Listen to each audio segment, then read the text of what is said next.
Hello guys, ganito mag-navigate ng sundial.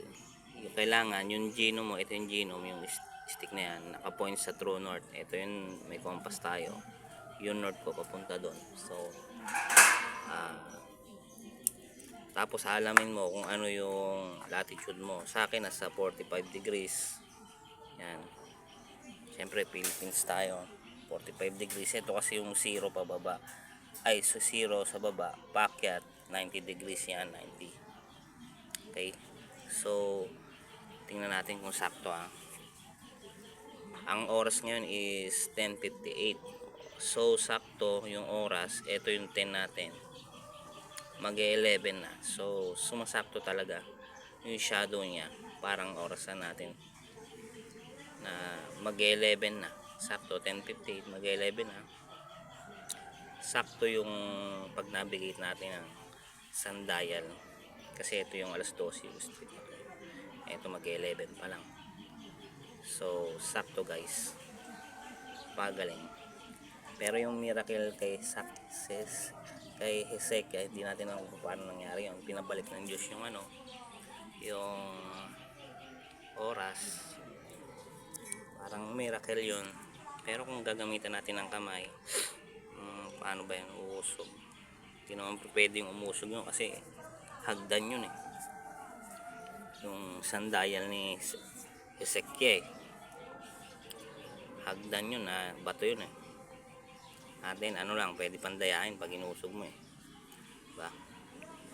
So, napaka-amaze talaga. Para tong sa Genesis 1 verse 3 to 4, sinabi, dinivide ng Diyos yung liwanag at kadiliman.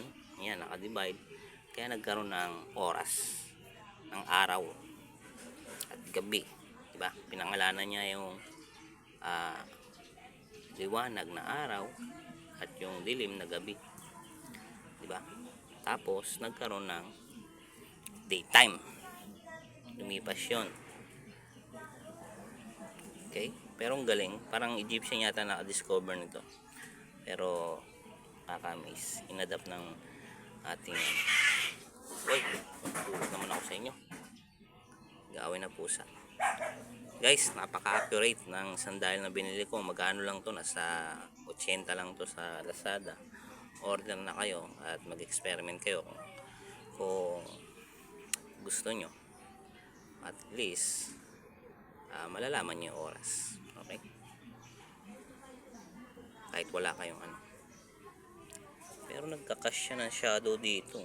Sakto, mag-11 Diba? Amazing talaga. Okay, kaso may Chinese to Hindi ko lang, ito yung 12. This one, Chinese. 2, 3, 4, 5, 6, 7, 9, 10, 11, 12. Okay, ganito siguro yung Chinese kasi hindi natin maintindihan. So, ayan, amazing. Sakto talaga guys. Okay guys, salamat.